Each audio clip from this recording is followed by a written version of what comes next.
प्रश्न क्यास्पियन सागरलाई तलका मध्ये कुनले सही व्याख्या गर्दछ? अप्सन ए ताजा सफा पानीको ताल, अप्सन बी आन्द्रा महासागरसँग जोडिएको समुद्र, अप्सन सी विश्वको सबैभन्दा ठूलो पानी भएको ताल, अप्सन डी सबैभन्दा ठूलो नुनिलो पानीको ताल। यसको सही उत्तर हुन्छ अप्सन डी सबैभन्दा ठूलो नुनिलो पानीको ताल। एजेन्डा 21 केसँग सम्बन्धित छ? अप्सन ए पूर्वाधार, अप्सन बी वातावरण, अप्सन सी सामाजिक विकास, अप्सन डी मानव विकास। यसको सही उत्तर हुन्छ अप्सन बी वातावरण। दिगो विकासको पाँचौं लक्ष्य तलको मध्ये कुनसँग सम्बन्धित छ?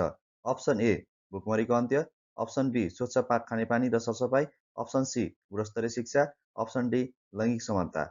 यसको सही उत्तर हुन्छ अप्सन डी लैङ्गिक समानता। प्रथम विश्वयुद्धको अन्त्य कुन सन्धिबाट भएको हो? Option A the treaty of Versailles, option B Kyoto treaty, option C Geneva conference, option D peace treaties. यसको सही उत्तर हुन्छ option A the treaty of Versailles. राजा पृथ्वीनारायण शाहले मकवानपुरमाथि कहिले विजय प्राप्त गरेका थिए? अप्सन ए विक्रम सम्वत 1818 माघ 1 गते, अप्सन बी विक्रम सम्वत 1819 भाद्र 9 गते, अप्सन सी विक्रम सम्वत 1819 फागुन 29 गते, अप्सन डी विक्रम सम्वत 1820 जेठ 5 गते। यसको सही उत्तर हुन्छ अप्सन बी विक्रम सम्वत 1819 भाद्र 9 गते। नेपालको कुन आदिवासी जनजाति समुदायले सिरुवा पर्व मनाउने गर्दछ? Option A Rai, option B Sherpa, option C Newar, option D Rajbanshi. यसको सही उत्तर हुन्छ अप्सन डी राजवंशी। विक्रम सम्वत 2081 को मदन पुरस्कार कुन कृतिलाई प्रदान गरिएको छ? Option A Aithan, option B Sheetdharti, option C Urmal, option D Mukam Ranmaidan. यसको सही उत्तर हुन्छ अप्सन डी मुकाम रणमैदान। आर्थिक सर्वेक्षण 2081-82 अनुसार आर्थिक वर्ष 2080-81 मा नेपालको कुल ग्राहस्थ उत्पादनमा उद्योग क्षेत्रको योगदान कति रहेको थियो? Option A 11.25, option B 12.26, option C 12.83, option D 12.91। यसको सही उत्तर हुन्छ अप्सन ए 11.25। चालु खाताको सकारात्मक सन्तुलनले के जनाउँछ? अप्सन ए निर्यातभन्दा आयात बढी भएको, अप्सन बी निर्यात र अन्य आयस्रोतबाट प्राप्त रकम आयात र अन्य भुक्तानीभन्दा बढी भएको, अप्सन सी सरकारी खर्चभन्दा राजस्व सङ्कलन बढी भएको अवस्था, अप्सन डी मुद्रास्फीति घटेको। यसको सही उत्तर हुन्छ अप्सन बी निर्यात र अन्य आयस्रोतबाट प्राप्त रकम आयात र अन्य भुक्तानीभन्दा बढी भएको। तलका मध्ये सबैभन्दा पछि स्थापना भएको नेपालको सार्वजनिक संस्थान कुन हो? Option A CDS and clearing limited, option B Rashtriya Prasaran grid company limited, option C Nepal Ban Nigam limited, option D Nepal stock exchange limited. यसको सही उत्तर हुन्छ option B Rashtriya Prasaran grid company limited. नेपालको 15 योजनाको कुल लगानी अनुमान कति रहेको थियो? अप्सन ए रु 7,525 अर्ब, अप्सन बी 8,726 अर्ब, अप्सन सी 9,229 अर्ब, अप्सन डी 9,735 अर्ब। यसको सही उत्तर हुन्छ अप्सन सी 9,229 अर्ब। राज्यमा कानुनको आवश्यकताका सन्दर्भमा देखाएका मध्ये कुन अमिल्दो छ? अप्सन ए नागरिक बीच समान व्यवहार गर्न, अप्सन बी शासकको असीमित अधिकारको संरक्षण गर्न, अप्सन सी नागरिक अधिकारको संरक्षण गर्न, अप्सन डी शासक र शासित बीचको अधिकारको सीमा निर्धारण गर्न। यसको सही उत्तर हुन्छ अप्सन बी शासकको असीमित अधिकारको संरक्षण गर्न। नेपाल अधिराज्यको संविधान 2047 मा कतिवटा मौलिक हकहरू थिए? Option A 31, option B 21, option C 18, option D 13। यसको सही उत्तर हुन्छ अप्सन डी 13। नेपालको संवैधानिक प्रावधान अनुसार वैदेशिक ऋण लिने अधिकार कुन एकाइलाई छ? अप्सन ए प्रदेश, अप्सन बी स्थानीय तह, अप्सन सी सङ्घ र स्थानीय तह, अप्सन डी सङ्घ। यसको सही उत्तर हुन्छ अप्सन डी सङ्घ। मानव अधिकारको विश्वव्यापी घोषणापत्र 1948 मा कति धाराहरू रहेका छन्? Option A 24, option B 30, option C 32, option D 48। यसको सही उत्तर हुन्छ अप्सन बी 30। नेपालले सर्वप्रथम कूटनीतिक सम्बन्ध कायम गरेका मुलुकहरूको क्रम मिलाउनुहोस्। अप्सन ए बेलायत, America, Bharat, France, option B America, Bharat, बेलायत, फ्रान्स, अप्सन सी भारत, बेलायत, अमेरिका, फ्रान्स, अप्सन डी बेलायत, भारत, अमेरिका, फ्रान्स। यसको सही उत्तर हुन्छ अप्सन ए बेलायत, अमेरिका, भारत, फ्रान्स। कुन मितिमा राष्ट्रका प्रतिनिधिहरूले संयुक्त राष्ट्र सङ्घको बडापत्रमा हस्ताक्षर गरेका थिए? Option A 25 April 1945, option B 26 June 1945, option C 26 July 1945, option D 24 October 1945। यसको सही उत्तर हुन्छ अप्सन बी 26 जुन 1945। सार्क मध्यस्थता परिषदको केन्द्रीय कार्यालय कहाँ रहेको छ? अप्सन ए नयाँ Delhi Bharat, option B Colombo Sri Lanka, option C Thimphu Bhutan, option D Islamabad Pakistan. यसको सही उत्तर हुन्छ अप्सन डी इस्लामाबाद पाकिस्तान। एसियाली विकास ब्याङ्कका प्रमुख सेयर साझेदार मुलुकहरू कुन कुन हुन्? अप्सन ए चीन र जापान, अप्सन बी जापान र अमेरिका, अप्सन सी अमेरिका र अस्ट्रेलिया, अप्सन डी चीन र अस्ट्रेलिया। यसको सही उत्तर हुन्छ अप्सन बी जापान र अमेरिका।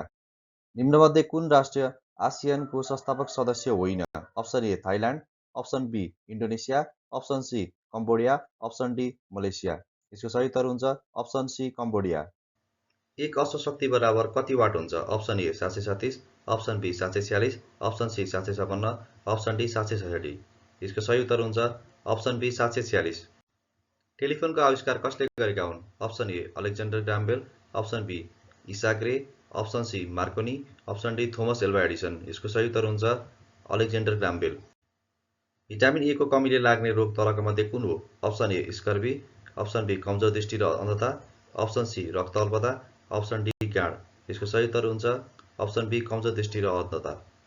नेपाल कबड्डी लिग 2025 को विजेता टोली कुन हो? Option A Kathmandu Mavericks, option B Biratnagar Bandits, option C Janakpur Knights, option D Dhangadhi Wildcats. यसको सही उत्तर हुन्छ अप्सन ए काठमाडौँ म्याभ्रिक्स। तलका मध्ये कुन कार्य नेपाल राष्ट्र ब्याङ्कको होइन? अप्सन ए नोट निष्कासन गर्नु, अप्सन बी मौद्रिक नीति तर्जुमा गर्नु, अप्सन सी ठूला व्यापारिक फर्मलाई ऋण प्रदान गर्नु, अप्सन डी वाणिज्य ब्याङ्कहरूको सुपरभिजन गर्नु। यसको सही उत्तर हुन्छ अप्सन सी ठूला व्यापारिक फर्मलाई ऋण प्रदान गर्नु। नेपाल धितोपत्र बोर्डको स्थापना कहिले भएको हो? अप्सन ए विक्रम सम्वत 2050 वैशाख 15 गते, अप्सन बी विक्रम सम्वत 2050 जेठ 25 गते, अप्सन सी विक्रम सम्वत 2055 वैशाख 15 गते, अप्सन डी विक्रम सम्वत 2056 जेठ 25 गते। यसको सही उत्तर हुन्छ अप्सन बी विक्रम सम्वत 2050 जेठ 25 गते। नेपालका सबै सरकारी खाताहरूको अन्तिम लेखा परीक्षण गर्ने जिम्मेवारी कुन निकायको हो? अप्सन ए अर्थ मन्त्रालय, अप्सन बी महालेखा नियन्त्रक कार्यालय, अप्सन सी सार्वजनिक लेखा समिति, अप्सन डी महालेखा परीक्षकको कार्यालय। यसको सही उत्तर हुन्छ अप्सन डी महालेखा परीक्षकको कार्यालय।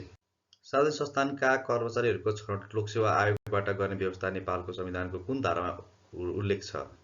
अप्सन ए धारा 235, अप्सन बी धारा 239, अप्सन सी धारा 240, अप्सन डी धारा 243। यसको सही उत्तर हुन्छ अप्सन डी धारा 243।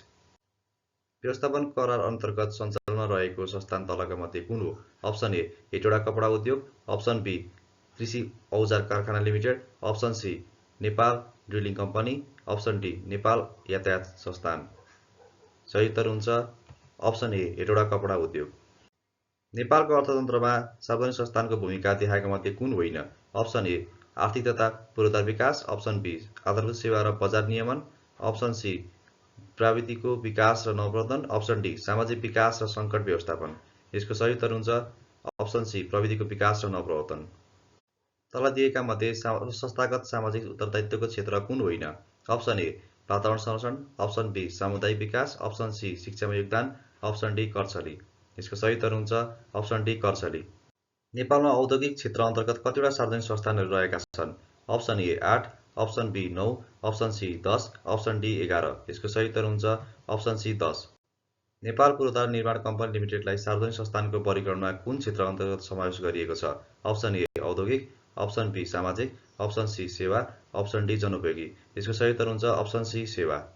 नेपालको पहिलो सार्वजनिक संस्थान कुन हो? Option A Biratnagar jute mill, option B Raghupati jute mill, option C Nepal bank limited, option D Nepal वायु सेवा निगम।